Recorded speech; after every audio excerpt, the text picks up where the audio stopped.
Ladies and gentlemen, how do? What are we doing today? Okay, I'm inside the house, not in the workshop, and we have the Aspes Yuma 125. And on the cylinder fins on the engine, the cooling fins, we have some sound deadening rubbers on there, which push into the fins. Now, one of those is missing. That's the first issue. These are unobtainable.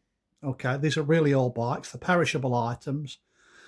So what can we do? Well, why do we need to have them in the first place? Okay, the cylinder, these rubbers deaden the sound of the engine. They stop the ringing because the fins on the engine amplifies all the engine sound. So this makes the engine quieter, which is a good thing.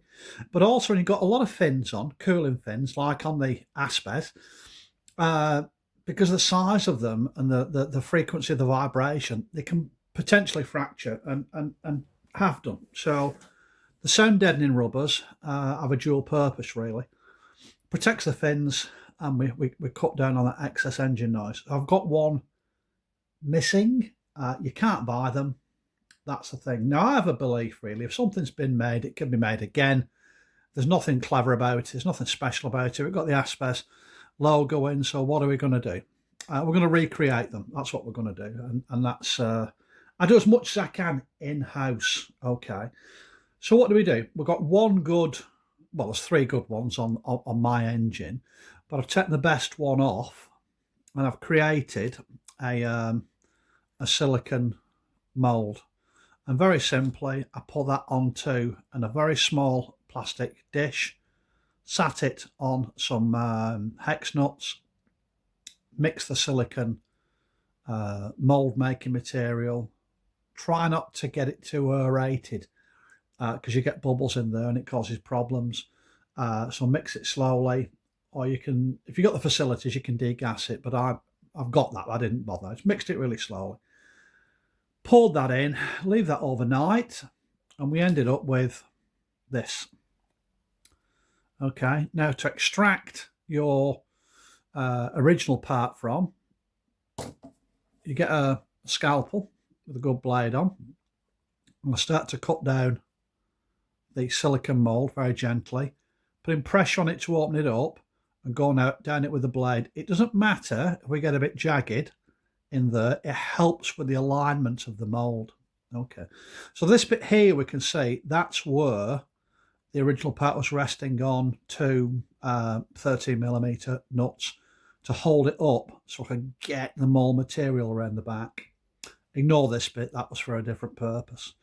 So we're going to use these holes here as a runner and a riser for pouring the material inside to make our new parts. I have cut a little passageway there and one here, so to let the air escape in the mould so they can get a pretty good fill on the mould. I'm not getting 100% fill in the back, but I'm getting pretty good. You know, I'm getting pretty good. So I'm gonna make one in a sec. Just bear with me. What I like to do is to put a band around the mould so it just holds it together. It doesn't get disturbed. Okay, that'll just hold it in place. Put that out of the way for the moment. Now we've got to mix up some rubber, polyurethane in this case, to accurate measurements. They're 50-50 these. Okay, these two bottles are 50-50 mix. I know what I need to make volume wise. I'm sad, let me just double check it. Right, well, they're 35 grams. Okay, you see, you don't want to be wasteful with your material because it doesn't cost a fortune, but it's not cheap either. So I'm going to look at measuring out 40 grams, so 20 of this one, 20 of this one. Just take your time with it. Digital scales at the kitchen. As you noticed, I have put them in a Ziploc bag so we don't damage the kitchen scales. Bear with me, a little bit boring this bit, but I just want to get the quantities right.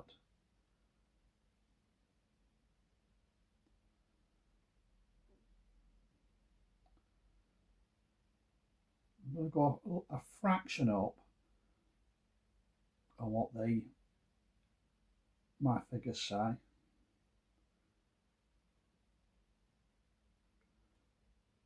Okay, so I put 22 grams in. Get the other bottle. I'm going to zero it. I could just add the numbers together, but I'm being lazy. Another 22 grams.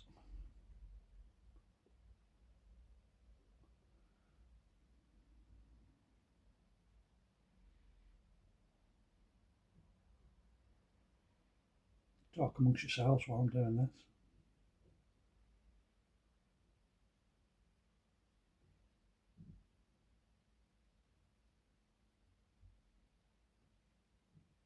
Okay, that's going to do us.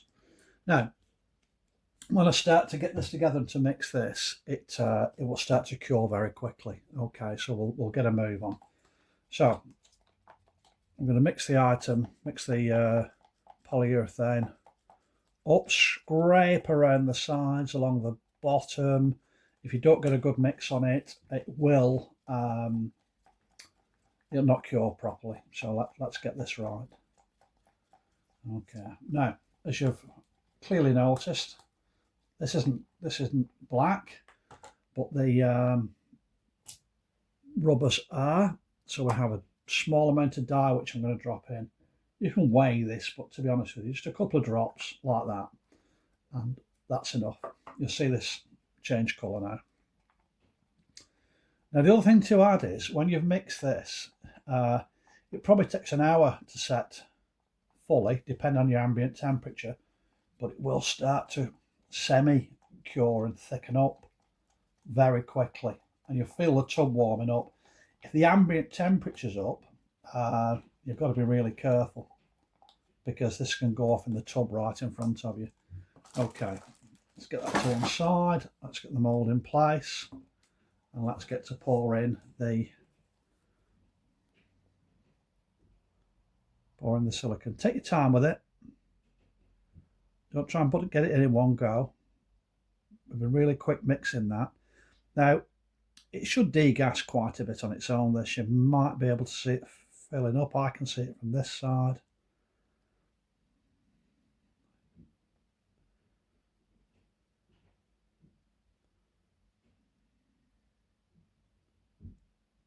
I hope I've mixed enough. I'm going to make sure I've got enough, but without being wasteful as well. So let's see what we've got.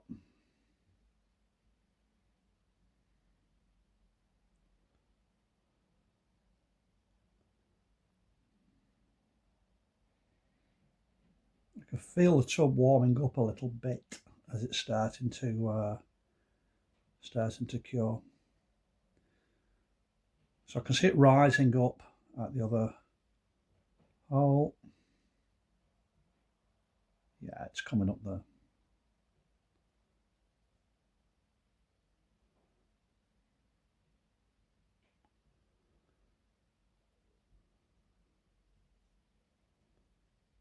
There we go. Right, I'm happy with that.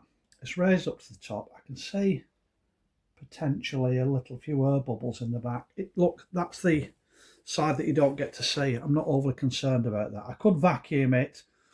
I could cut some more passageways into the to escape. But I'm not going to bother. It's on the rear side of the product. So that needs to be left now for an hour if at room temperature. You can remove them earlier, but I tend not to want to do that to give them adequate time to cure and form the shape.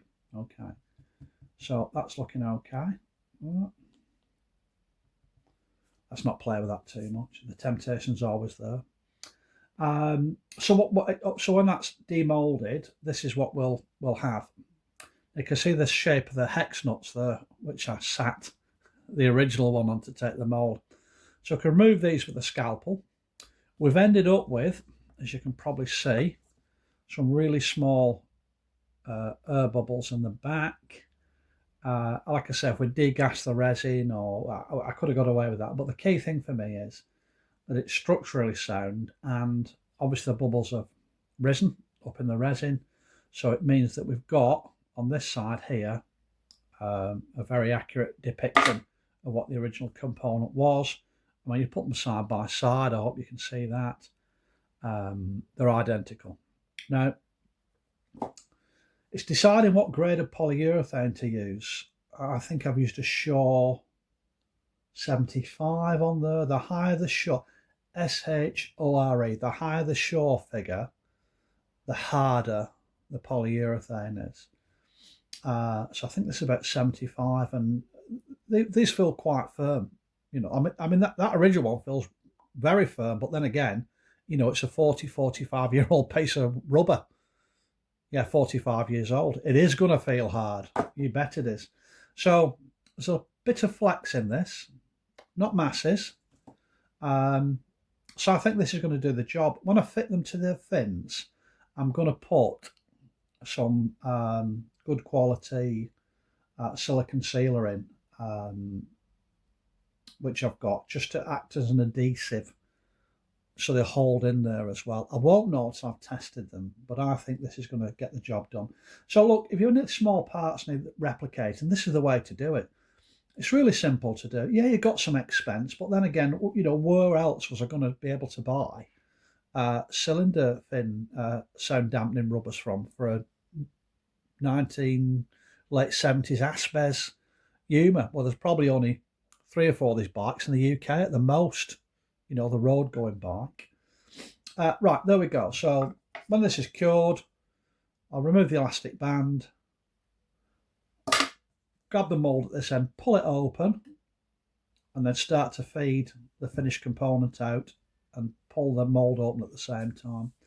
Right, I hope that makes sense. So listen, if you've got something needs making, be brave, give it a go. What can possibly go wrong? I manufactured loads of parts in this way in the past. Don't wait for someone else to do it for you. Don't don't be frightened of giving a go. Yeah, there's a couple of quid invested in the materials, but it's not broken the bank. And I do now have some. Well, I've made 2 so far, so let's have a little look. They're the ones I've made. There's the original. More than happy with that. Ladies and gents, enjoy the rest of your day. Look at my other videos on YouTube. We're building up quite a collection now of other bikes I'm working on, other than just the Aspes. I'm restoring a Formula 1 race bike, an XT Parish bike from 1985. That's well underway. Go and have a look at that. We're almost getting ready to start that bike up. Yeah, if you like. If you don't worry about it. Click subscribe so you get notifications of any new videos come up. I'm trying to get more up over these next few months. But listen, enjoy the rest of your day, everyone. Look after yourselves and be lucky.